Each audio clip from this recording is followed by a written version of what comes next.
경상남도 긴급재난지원금 지급 첫날인 오늘 주민들의 발길이 이어졌고 일부 혼선도 빚어졌습니다. 경남형과 다른 정부와 시군 지원금은 어떤지 자세히 살펴봅니다. 유치원 교사들이 6살 아이를 길게는 1시간 넘게 화장실에 뒀습니다. 검찰은 훈육이라며 불기소했는데 부모는 부당하다며 1인 시위를 벌이고 있습니다.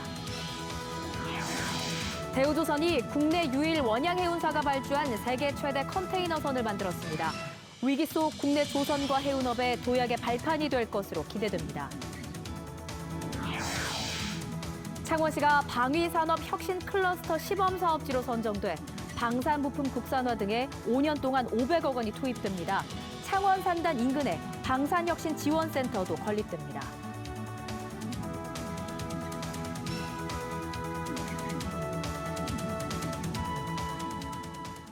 안녕하십니까. 7시 뉴스입니다. 오늘부터 경남형 긴급재난지원금 신청과 지급이 시작됐습니다. 지원 대상 가구엔 집으로 안내 우편물이 발송됩니다. 하지만 아직 우편물이 도착하지 않은 곳이 많아서 지급 대상 여부를 확인하려는 주민들의 발걸음이 이어졌습니다. 일부 혼선도 빚어졌습니다. 차주하 기자의 보도입니다. 김해의 한 행정복지센터로 주민들의 발길이 이어집니다. 신분증으로 경남형 긴급재난지원금 지원 여부를 확인한 뒤 신청서를 제출하면 5분여 만에 경남사랑 카드를 받아듭니다. 소요 시간 한 5분 정도밖에 안 걸렸으니까 크게 불편한 점이 없는 걸로 보입니다. 생활에 도움이 많이 안 되겠습니까? 이 행정복지센터의 지원 대상은 6천여 가구. 아직 집으로 안내 우편물이 도착하지 못해 지원 여부를 직접 알아보러 온 주민들이 대부분입니다. 지원 대상이 아닌 것을 알고 허탕치는 주민도 잇따랐습니다. 근데 너무 기준이 낮지 않나. 어떤 증빙을 가져야 되는지 그런 건 잘 모르겠고. 조정된 건강보험료가 반영되지 않아 명단에서 빠진 경우도 나오면서 실랑이가 빚어지기도 했습니다. 반영이 안 돼 있었죠. 난 조정한 게 4월 7일에 조정을 했었거든. 그게 이제 명단 누락이니까 그런 부분 때문에 잠깐 옥심 발생했었죠. 행정당국은 지원 과정으로 안내 우편물이 도착하는 다음 주부터는 안정적으로 진행될 것으로 내다봤습니다. 금요일에 도착하면은 토요일, 일요일 작성을 해서 월요일부터 많은 분들이 오실 것으로 예상하고 있습니다. 문의차 이래 오시는 분들도 계시는 것 같은데 언제든지 친절하게 안내를 해드리겠습니다. 또 다른 행정복지센터도 지원 여부를 직접 알아보러 온 주민들로 북적입니다. 마스크처럼 오부제 원칙을 적용해 되돌아가는 주민도 적지 않습니다. 마스크 타는다고 그럴까. 그런 게 택시를 타고 오고만은 다리가 힘이 붙고 그랬어. 그런데 내일 또 오란가. 손님도 없는데 좀 했는데 내일은 오늘은 좀 해주면 됐겠는데. 창녕군 등 일부 자치단체는 경남형 긴급재난지원금에 더해 별도의 지원금을 주다 보니 이를 못 받는 지역 주민은 아쉬움을 토로하기도 했습니다. 타 지역에는 개인으로 이렇게 준다 하거든요. 의료보험 있는 거 합산 안 하고. 근데 진주시는 좀 그러니까 주위에 여론도 안 좋거든요. 어차피 돈을 똑같이 세금을 내고 있는데 그만 일괄적으로 주면. 경남 일부 자치단체는 긴급재난지원금 수령이 시작되고서도 안내 우편물 배송조차 마치지 못하는 등 초기 혼선은 당분간 이어질 것으로 보입니다. KBS 뉴스 차주합니다. 경남형 재난지원금을 받을 경우 정부가 주는 재난지원금도 받을 수 있을까요? 거기에 경남 안에서도 시군 예산으로 재난지원금을 별도로 지급하는 곳도 있죠. 정부형, 경남형, 시군형 세 가지가 얽혀 있다 보니 복잡합니다. 재난지원금 최대 수령 금액 어떻게 될지 천연수 기자가 정리했습니다. 정부 재난지원금은 전국민 대상 4인 가구 기준 최대 100만 원이 유력합니다. 경남도민이 실제 받는 지원금은 필요 예산을 전액 국비로 하느냐, 지방비 20%를 보태느냐에 따라 달라집니다. 먼저 100% 국비일 경우 경남형 50만 원을 먼저 받고 정부 지원금 100만 원을 추가해 최대 150만 원을 받습니다. 지방비를 보태야 하는 경우는 차액 50만 원만 추가 지급돼 100만 원으로 끝납니다. 이 때문에 전국 시도지사들은 지원금을 많이 받을 수 있도록 100% 국비를 요구하고 있습니다. 전 국민 전 가구에게 전액 국비로 지급할 것을 국회에 시도지사 협의회 명의로 촉구한 바 있습니다. 경남도의 입장도 지속적으로 전달을 하고 시군별 지원금은 고성, 거창, 거제, 창녕 4곳입니다. 고성형을 보면 소득 하위 50%는 경남형으로 상위 50%는 고성형으로 지급해 모든 가정이 최대 50만 원을 받습니다. 이어 정부형을 받는데 전액 국비일 경우 100만 원이 더해져 150만 원이 되고 지방비 부담형은 80만 원을 더해 130만 원을 받게 됩니다. 거창 창녕 거제는 정부형의 유형에 따라 지급 범위가 수정된다며 정부와 정치권에 조속한 결단을 촉구했습니다. 정부형 긴급 재난 지원금이 100% 국비라면은 의회하고 협조를 해서 지원 여부를 다시 결정을 하도록 하겠습니다. 재난지원금은 경남 전체 가구가 혜택을 볼 가능성이 유력해졌지만 정부형, 경남형, 시군형을 다 합쳐 최대 150만 원을 넘지 않을 전망입니다. KBS 뉴스 전현수입니다.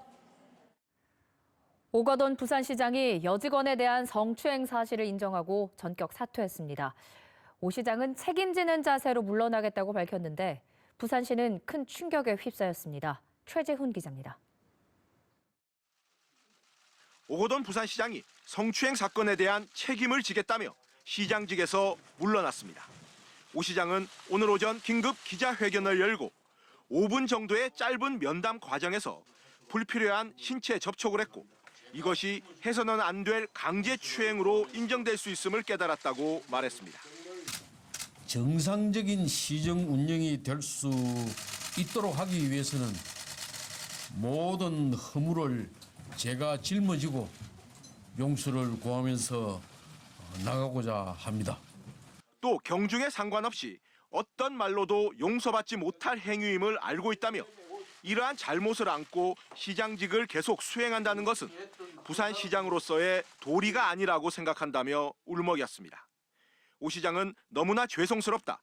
지금 할 수 있는 유일한 선택이 바로 이것이라고 생각한다며 기자회견을 마무리했습니다. 공직자로서 책임지는 모습으로 피해자분들께 사죄드리고 남은 삶 동안 참여하는 마음으로 살아가겠습니다.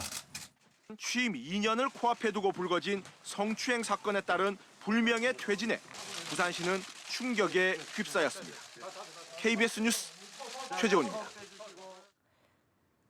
만 6살 된 아이를 화장실에서 1시간 동안 나오지 못하게 하는 건 아동학대일까요? 훈육일까요?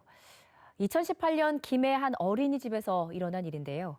아동 전문가와 경찰은 아동학대로 봤는데 검찰은 훈육의 일종인 타임아웃으로 인정하고 재판에 넘기지 않았습니다.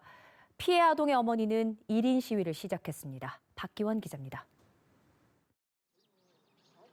지난 2018년 여름 당시 만 6살이던 김모근은 어린이집 화장실에서 1시간 동안 나오지 못했습니다.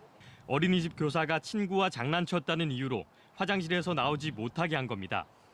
김군 어머니가 어린이집 CCTV로 확인한 것만 최소 4차례.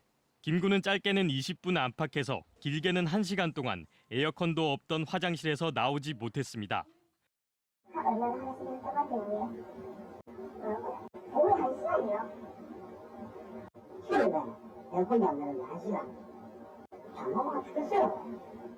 이에 대해 어린이집 측은 훈육을 위해 일정 시간과 장소를 정해 잠시 떼어놓는 훈육법인 타임아웃이었다고 주장했습니다. 하지만 아동보호 전문가들은 화장실이라는 장소와 당시 높은 기온, 1시간에 달하는 시간 등을 고려했을 때 아동학대로 판단했습니다. 이것은 그 아이한테 얼마나 공포스러움과 수치심을 불러일으켰을 것인지 정말 상상도 하기 어려운 일입니다. 경찰도 어린이집 담당 교사 2명을 아동학대 혐의로 입건하고 불구속 기소 의견으로 검찰에 넘겼습니다. 이에 대해 검찰의 판단은 달랐습니다. 화장실에 잠금 장치가 없었고 창문이 있는 점, 타임아웃 횟수 등으로 볼 때 아동학대의 고의가 있었다고 단정하기는 어렵다는 겁니다. 부모는 항고했지만 역시 받아들여지지 않았습니다. 앞서 지난 2017년 충남 아산의 한 어린이집에서 3살 아이를 불과 4분 동안 화장실에 있게 한 교사에게는 벌금형이 내려졌습니다. 김 군은 초등학교 2학년이 됐지만 여전히 불안감과 방어 행동을 보여 심리치료 진단을 받았습니다. 피해 아동의 부모는 검찰의 불기소 결정을 받아들일 수 없다며 법원에 재정 신청을 했습니다. 또 재정 신청이 받아들여질 때까지 법원 앞에서 1인 시위를 이어갈 예정입니다. 애가 제일 고통스러운데 애는 계속해서 상담할 때마다 그 얘기를 꺼내기도 힘들어하고 계속해서 그 기억이 떠오르는데. KBS 뉴스 박기원입니다. 코로나19로 1분기 경제 성장률이 2008년 금융위기 이후 최저치인 마이너스 1.4%를 기록했습니다. 경제 심리가 위축되면서 특히 민간 소비가 크게 줄었습니다. 서영민 기자의 보도입니다. 한국은행이 발표한 1분기 경제 성장률은 전분기 대비 마이너스 1.4%였습니다. 2008년 글로벌 금융위기 이후 11년 3개월 만에 가장 낮습니다. 코로나19 여파로 민간 소비와 수출이 줄어든 게 주요 원인으로 분석됩니다. 민간 소비는 승용차와 의류 등 재화와 음식과 숙박업 등 서비스가 모두 줄어 6.4%나 감소했습니다. 1998년 1분기 외환위기 당시 이후 가장 낮습니다. 민간 소비가 국내 총생산의 절반 정도를 차지하는 만큼 성장률에도 그만큼 큰 악영향을 미쳤습니다. 수출은 반도체 등이 늘었지만 자동차와 기계류, 화학제품 등이 줄면서 2% 감소했고 수입 역시 원유 등 광산품과 자동차 등이 줄면서 4.1% 줄었습니다. 지난해 GDP 성장을 이끈 정부 기여도가 주춤한 것은 물론 건설, 설비 투자 증가폭도 둔화됐습니다. 정부 소비는 물건비 지출 등을 중심으로 0.9% 증가하는 데 그쳤고 건설 투자는 토목건설을 중심으로 1.3%, 설비 투자는 운송장비가 늘어 0.2% 증가했습니다. 앞으로의 상황도 불투명합니다. 4월 수출 실적이 급격히 나빠지고 있어 2분기는 1분기보다 더 큰 역성장이 우려된다는 겁니다. 다른 나라들의 성장세가 크게 악화됐고 우리는 수출 의존도가 높은 나라인데 글로벌 수요가 위축되는 영향이 수출로서 나타나게 될 가능성이 높습니다. 이와 관련해 오늘 경제관계장관 회의에 참석한 홍남기 경제부총리는 2분기부터 세계 경제 침체가 본격화되면서 실물 고용 충격이 확대될 우려가 커지고 있다고 말했습니다. KBS 뉴스 서영미입니다. 국내 조선업계가 세계에서 가장 큰 규모의 컨테이너 운반선을 만들었습니다. 컨테이너 2만 4천여 개를 한 번에 옮길 수 있는 크기입니다. 국내 조선업과 해운업계에 닥친 코로나19 파고를 넘길 발판이 될지 기대됩니다. 황재락 기자의 보도입니다. 힘찬 백고동 소리가 세계에서 가장 큰 컨테이너선의 탄생을 알립니다. 길이 400m, 너비 61m로 축구장 4개를 합친 크기인 이 선박은 20피트 컨테이너 2만 4천여 개를 한 번에 실을 수 있는 규모입니다. 길이 6m 컨테이너를 한 줄로 연결하면 145km로 서울에서 대전까지 거리와 맞먹습니다. 이 선박은 올해 하반기부터 유럽을 오가는 항로에 투입됩니다. 타랑 장비가 설치된 친환경 선박이기도 합니다. 그리고 가장 효율적으로 운항할 수 있도록 스마트 장비가 장착된 최첨단의 선박입니다. 선박을 발주한 선주사는 국내 유일의 원양 해운사로 현대상선에서 사명을 받고 새로 태어난 HMM입니다. 선박이 발주된 지난 2018년은 국내 조선산업과 해운산업이 최악의 불황에 허덕일 때였습니다. 정부는 2년 전 조선과 해운산업을 살리기 위해 선박 금융지원 기반을 마련했고 해운사는 국내 대형 조선소에 초대형 컨테이너선 12척을 발주했습니다. 덕분에 조선소는 심각한 일감 부족에 숨통이 트였고 구조조정 끝에 거듭난 해운사는 운임 경쟁력을 확보할 수 있게 됐습니다. 400여 년 전 충무공께서 12척의 배로 국난을 극복했듯 12척의 초대형 컨테이너선은 우리 해운산업의 위상을 되살리게.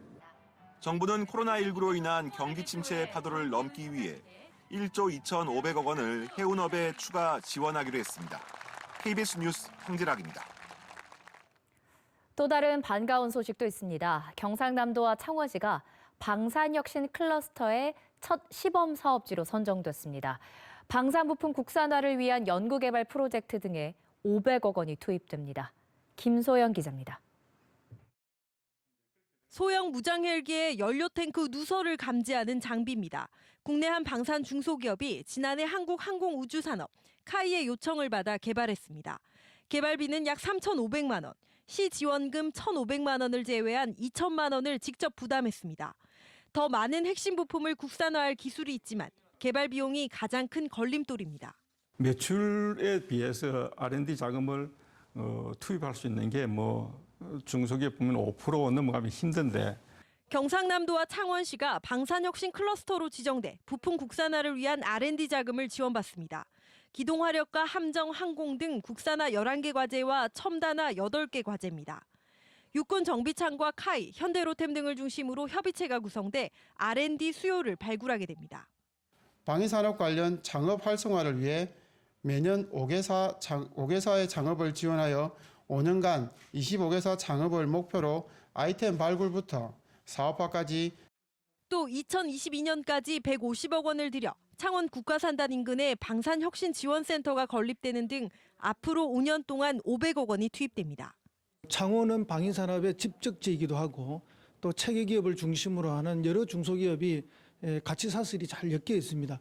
가장 큰 효과를 낼 수 있는 데가 창원이었기 때문에 경상남도는 방위산업 혁신 클러스터를 통해 840억 원의 생산 유발 효과와 1000여 개의 신규 일자리를 창출할 것으로 내다봤습니다. KBS 뉴스 김소영입니다.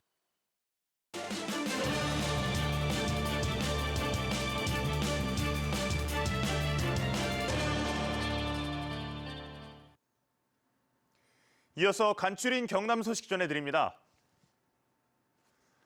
코로나19로 지난달 4일부터 운항을 멈춘 사천공항이 오는 연휴 기간에 다시 열립니다. 한국공항공사 사천공항은 오는 30일부터 다음 달 5일까지 대한항공이 김포와 제주 노선을 매일 1회 왕복 운항한다고 밝혔습니다. 연휴 기간 이후에는 코로나19 상황에 정상 운항 재개 여부가 결정될 것으로 보입니다. 대한항공은 다음 달 17일까지, 아시아나는 다음 달 말까지 운항 중단을 통보해놓고 있습니다. 진주시가 오늘 유네스코 창의도시 현판 제막식을 열었습니다. 지난해 10월 30일 유네스코 창의도시로 선정된 진주시는 전통공예와 민속예술 비엔날레, 융복합 민속예술 공연 지원 사업 등 7개 핵심 사업을 추진할 계획입니다. 유네스코 창의도시는 유네스코 본부에서 선정하는 도시의 문화자산을 창의적으로 활용해 지속 가능한 발전을 추구하는 도시입니다. 진주시가 코로나19 확산으로 인한 혈액난을 극복하기 위해 대한적십자사 경남혈액원의 차량을 지원받아 오늘 시청 광장 앞에서 사랑의 헌혈 행사를 열었습니다. 헌혈 행사에는 시민과 공무원, 시체육회 직원 등 40여 명이 참여했습니다. 창원시가 미세먼지 저감을 위해 초소형 전기자동차 100대를 올해 추가로 보급합니다. 1, 2인승 초소형 전기자동차는 완전 충전 시 실주행거리가 60에서 70km로 이륜차보다 안전해 도시명 이동수단으로 주목받고 있습니다.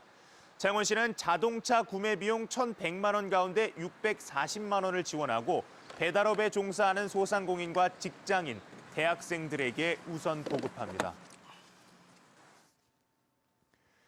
창원 지역의 전체 근로자가 3년 만에 줄고 특히 서비스업 종사자는 지난 2000년 뒤 처음으로 준 것으로 나타났습니다. 창원상공회의소가 1분기 창원시의 고용 동향을 조사한 결과 고용보험에 가입한 상시 근로자는 25만 1000여 명으로 1년 전보다 1600여 명, 0.7% 줄어든 것으로 나타났습니다. 업종별로는 제조업과 서비스업, 건설업 등에서 줄었습니다. 경남 지역 노동자의 권익을 보호하고 노동복지시설 설치, 운영 등을 포함한 노동정책 기본계획을 담은 조례가 경상남도의회 상임위를 통과했습니다. 이 조례안은 노동정책 기본계획과 시행계획 수립을 경남지사의 책무로 명시하고 노동권익센터와 권익보호위원회를 설치해 운영하는 등의 내용을 담고 있습니다. BNK 경남은행은 모바일 앱 뱅킹 앱을 통해 영업점 방문 없이 전월세 자금을 대출할 수 있는 상품을 도입했습니다. 스마트폰 공인인증서로 본인 확인 절차를 거치면 2분 안팎으로 한도 조회가 가능하고 임대차 계약서를 촬영해 전송하면 24시간 원하는 시간에 대출을 받을 수 있습니다. 지금까지 간추린 경남이었습니다.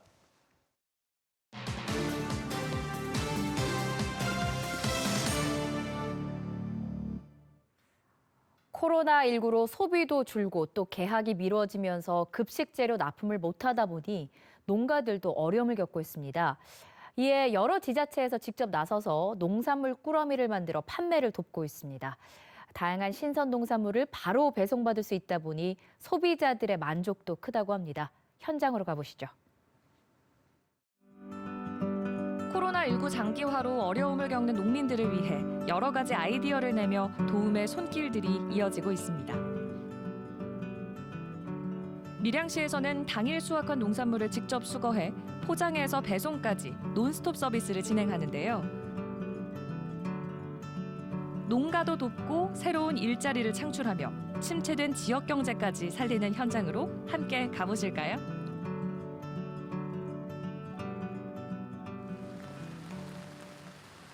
밀양의 한 오이 농가. 4년 전 화훼업을 하던 최영숙 씨는 오이로 품목을 전환했습니다. 시기를 타는 꽃보다 채소 작물이 나을 거라 생각했지만 요즘은 답답하기만 합니다. 상인들이 장사가 안 되니까 소비가 많이 못 돼가지고 판매 낙찰가가 3분의 1 떨어졌죠. 음식점들이 문을 닫자 자연히 농산물의 가격까지 하락해 애써 키운 오이를 헐값에 넘겨야 했습니다. 하지만 이제는 달라졌습니다. 매일 아침 밀양시가 그날 판매할 오이를 직접 수거해 갑니다. 곧이어 다른 농가에서도 농산품을 수거하는데요. 이곳들 역시 코로나19의 영향으로 재고가 쌓이자 밀양시의 도움으로 농산물을 판매하게 됐습니다. 수익률도 높고 서로 신뢰도 쌓이고 저희들 품질에 대한 좀 자부심도 쌓이고 그래서 앞으로 이런 직거래 상태가 좀 더 활성화되는 게 안 좋겠느냐 그게 개인적인 바람이고요. 밀양시에서는 당일 수확한 여러 종류의 농산물을 신속하게 수거하기 위해서 배송 전담 직원까지 새로 뽑았습니다. 예, 감사합니다. 정년으로 퇴사를 하고 한 1년 정도 쉬다가 마침 또 이런 일자리 있길래 나름대로는 괜찮네요. 긍정적으로 얘기를 해주시는 거 저 역시도 이제 일할 맛이 나죠. 오전 동안 농가를 돌며 수거해온 농산물은 가공업체로 전달됩니다. 가공업체에서는 온라인으로 주문받은 농산물 꾸러미를 품목대로 포장하고 있습니다. 지역의 특색을 살린 이름으로 다양한 꾸러미 상품을 만들어 자연스러운 홍보 효과까지 누리는데요. 고객들은 농산물 꾸러미 홈페이지에서 입맛에 맞게 상품을 주문할 수 있습니다. 원하는 농산물과 특산품을 가격대별로 다양하게 주문하면 택배로 물건이 배달되고 밀양 지역은 주문 당일 농산물을 받아볼 수 있습니다. 코로나19로 인해서 학교 개학도 연기되고 하니 저희들 농산물 판매가 어렵다는 농업인들의 이야기가 많았습니다. 그래서 저희들이 농업인을 도와줄 수 있는 어떤 사업이 없을까를 고민하다가 꾸러미 직거래 사업이 농민들의 바로 빠른 시간 안에 도움을 줄 수 있겠다는 생각을 가지고 시작하게 되었습니다. 밀양시 외에도 경남의 다양한 시군에서는 코로나19로 어려운 농가 돕기에 나서며 농산물 꾸러미를 판매하고 있습니다. 그날 오후, 오전에 주문받은 농산물 꾸러미가 도착했는데요. 농산물 꾸러미가 왔다는 방송에 시청 앞은 금세 장터가 됐습니다.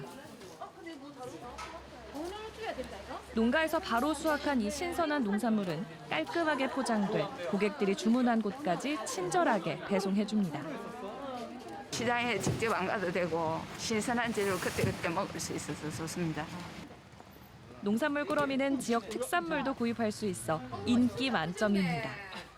시간도 아끼고 다양하게 이렇게 준비된 거를 한꺼번에 구입할 수 좋고 또 어려운 농가들을 돕게 되어 조금이나마 도움을 주고자 이렇게 구입하게 되었습니다. 참 좋은 방법이라고 생각해서 주변에 모든 분들에게 널리 알리고 있는 사항입니다. 시름에 빠진 농업인을 지원하는 다양한 아이디어로 지역 농산물 판매에 나선 지자체들. 위기 속에서 항상 빛났던 시민 공동체의 힘과 더불어 나눔과 배려의 마음이 모아졌는데요. 낙심해온 농민들에게 희망을 전하며 우리 모두 지금의 위기를 함께 이겨내고 있습니다.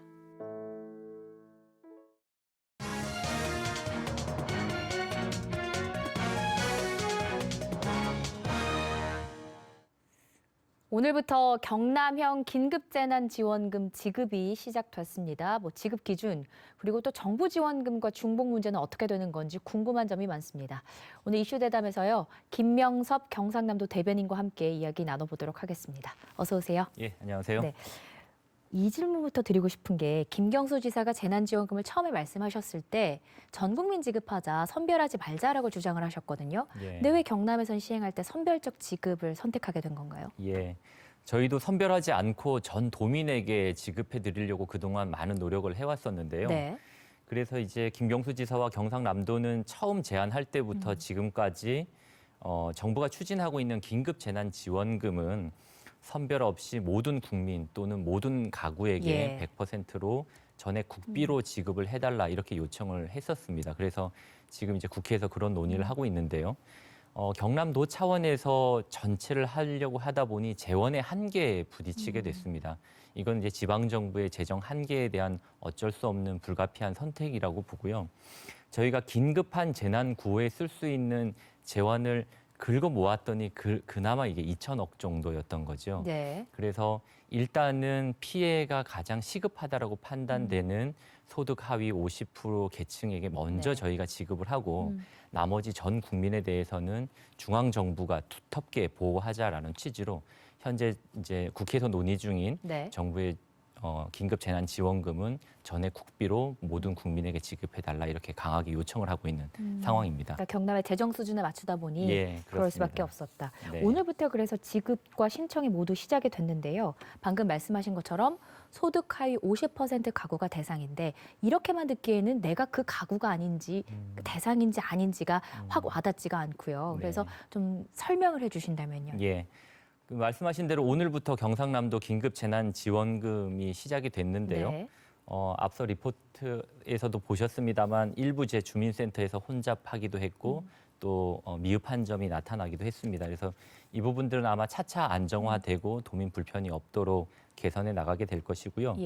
말씀하셨던 것처럼 지급 대상 가구 수는 총 52만 1,000 가구인데요. 이 중에서 정부 지원을 받았던 분들은 또 제외가 되고 또 종부세를 납부하는 고액 자산가 분들도 지급 대상에서 제외가 됩니다. 예를 들면 이제 선정 기준은 올해 3월 본인의 건강보험료 납부액을 이제 한번 살펴보시면 되는데요.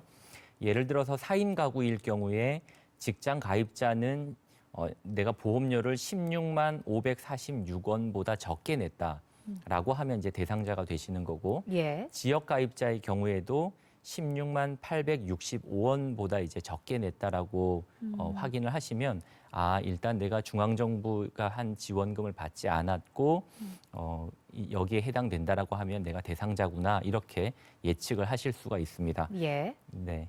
그러면 이렇게 지급 대상이면 우편물을 발송을 하는 거죠. 그 대상 가구에게. 그다음에 신청 절차는 어떻게 되는 겁니까? 예, 그렇습니다. 대상자들께는 저희가 이제 전부 우편으로 통지가 가고요. 오늘부터 우편 발송이 시작됐으니까 빠르면 내일, 늦어도 다음 주 초 정도에는 대상자분들이 우편을 받아보시게 됩니다. 우편물 안에는 안내 서류와 신청서가 함께 들어있어요. 그래서 집에서 신청서를 쓰시고 쓰신 신청서를 가지고 이제 주소지 주민센터를 방문을 하시면 간단한 본인 확인 절차만 받으면 바로 선불카드인 경남사랑 카드를 바로 그 자리에서 받으실 수가 있습니다. 그래서 주민센터 가실 때는 꼭 신분증 챙기는 거 잊지 마시고요. 또 다만 이제 혼잡을 피하기 위해서 오부제로 시행을 합니다. 그래서 출생연도 끝자리에 맞춰서 월요일부터 금요일까지 주소지 주민센터를 방문을 하시면 됩니다. 쉽게 본인이 마스크를 살 수 있는 날 주민센터를 가면 된다 이렇게 생각을 하시면 되겠습니다.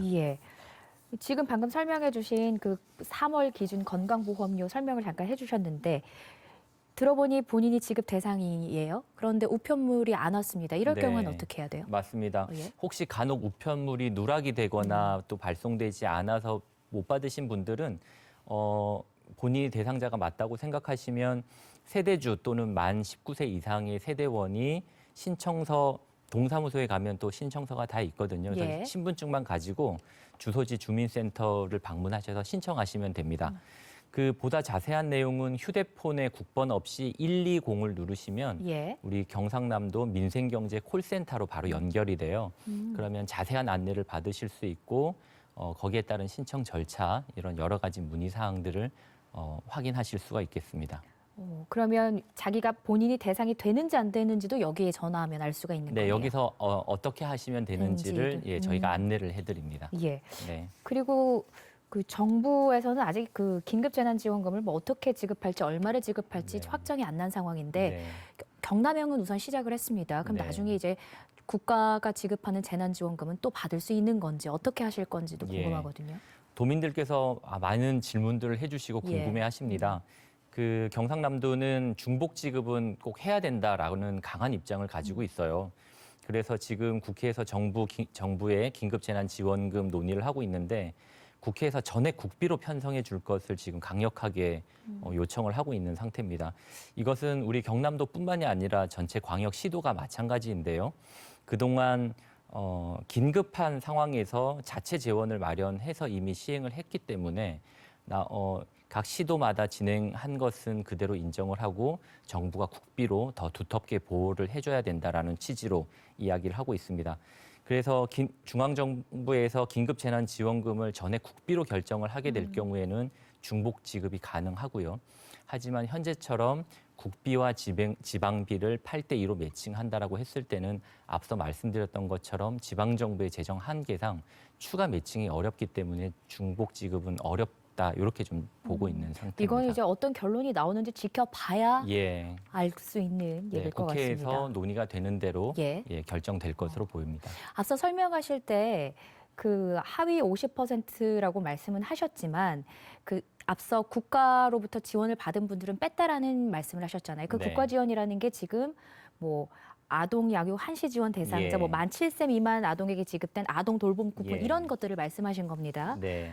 근데 이런 지급된 다양한 형태의 지원금을 받을 경우에는 이제 또 어떻게 되는 건가요? 네.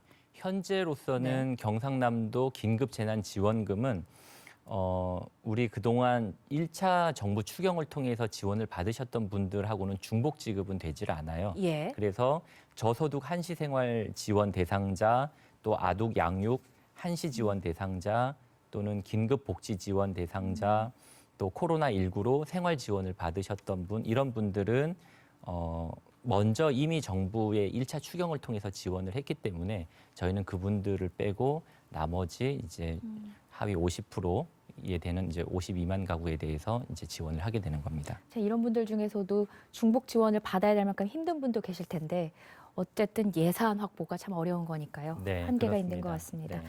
오늘 말씀 여기까지 듣겠습니다. 고맙습니다. 네, 고맙습니다. 네, 다음 소식입니다. 정부가 코로나19 치료를 위해서 늘렸던 감염병 전담 병원의 수를 오늘부터 조금씩 줄이기로 했습니다. 일반 진료와 코로나19 치료의 균형을 맞추기 위한 조치입니다. 김용준 기자의 보도입니다. 국내 코로나19 확진자는 어제 하루 8명 늘어 현재까지 모두 1,702명으로 집계됐습니다. 경기 포천과 대구 의료기관에 입원 중인 환자 중에 확진자가 나왔습니다. 엿새째 신규 확진자 수는 10명 안팎을 유지하고 있습니다. 누적 확진자 1,702명 중 해외 유입 사례는 모두 1,021명이며 이 중 내국인이 91.7%를 차지했습니다. 정부는 감염병 전담 병원을 줄이기로 했습니다. 우선 오늘부터 확진 환자가 없는 12개 병원에 680여 개에 달하는 병상 지정을 해제할 방침입니다. 이는 코로나19 장기화 대비 일환으로 일반 진료와 코로나19 치료 사이에 균형을 맞추기 위한 조치라고 중앙재난안전대책본부는 설명했습니다. 정부는 그동안 코로나19의 급속한 확산에 대응하기 위해 지방 의료원을 포함한 국공립병원 55곳과 민간병원 등 모두 67곳의 병원을 감염병 전담 병원으로 지정했습니다. 이 병원에 있는 7,500의 병상이 코로나19 치료 전담으로 쓰였는데 앞으로는 이 중 일부를 일반 병상으로 전환하겠다는 겁니다. 다음 달 초에는 대구와 경북, 수도권을 제외한 12개 시도를 대상으로 지역별 병상 관리와 재가동 계획을 수립해 3차 감축을 추진할 계획입니다. 방역당국은 국경을 영원히 봉쇄하지 않는 한 코로나19는 언제든 2차 유행이 가능하다며 다음 달 5일까지 연장된 사회적 거리 두기에 협조해달라고 거듭 당부했습니다. 또 흡연이나 비만 등 코로나19 고위험군에 해당하는 사람은 금연과 체중 관리를 미리 해야 한다고 지적했습니다. 소아의 경우는 필수 예방접종을 적기에 하고 암을 포함한 기저질환이 있는 성인들은 각종 건강검진을 제때 받아야 한다고 강조했습니다. 한편 코로나19 치료제와 백신 개발을 위한 범정부 지원단은 한국보건산업진흥원에 지원센터를 설치해 기술 개발 관련 연구소나 기업의 애로사항을 접수해 조치한다는 계획입니다. KBS 뉴스 김용준입니다. 미국의 전문가들이 잇따라 올가을 코로나19가 재유행할 수 있다고 경고하고 나섰습니다. 한편 미국, 중국에 이어 독일에서도 백신 임상시험이 허가됐지만 실제 백신 개발에는 상당한 시간이 걸릴 것으로 보입니다. 조현진 기자입니다. 스티븐 한 미국 식품의약국 국장은 CBS와의 인터뷰에서 올가을 코로나19가 재유행할 가능성이 있다고 밝혔습니다. 코로나19 특별대책팀에 소속된 모든 의사가 재유행을 우려하고 있다고도 말했습니다. 이에 앞서 로버트 레드필드 미 질병통제예방센터 국장은 올 가을이나 겨울에 독감과 코로나19가 동시에 유행하면 지금보다 상황이 더 힘들어질 것이라는 전망을 내놨습니다. 이에 대해 트럼프 대통령은 최악의 시나리오라며 그렇게 되지 않을 것이라고 주장했지만 앤서니 파우치 미 감염병 연구소장은 코로나19의 특성을 봤을 때 가을에 재유행할 것이라고 못 박았습니다. I am convinced of that because of the degree of transmissibility that it has, the global nature. 코로나19의 재유행 가능성이 높아지면서 백신 개발에 대한 기대가 커지고 있습니다. 미국과 중국 업체에 이어서 독일과 영국에서 코로나19 백신 후보 물질의 임상시험이 실시됩니다.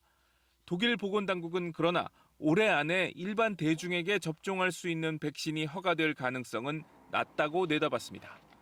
미 식품의약국도 코로나19 백신이 내년 3월쯤 나올 것으로 예상한다며 시기를 앞당기기 위해 최대한 속도를 내고 있다고 밝혔습니다.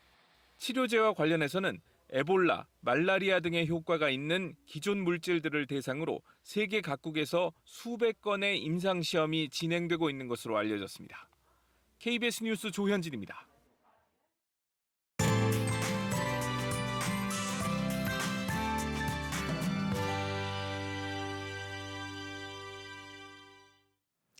지금이 4월 말이 맞나 싶으시죠? 이맘때답지 않게 공기가 차갑습니다. 이 찬 공기는 내일까지 하루 더 머물 것으로 보이는데요.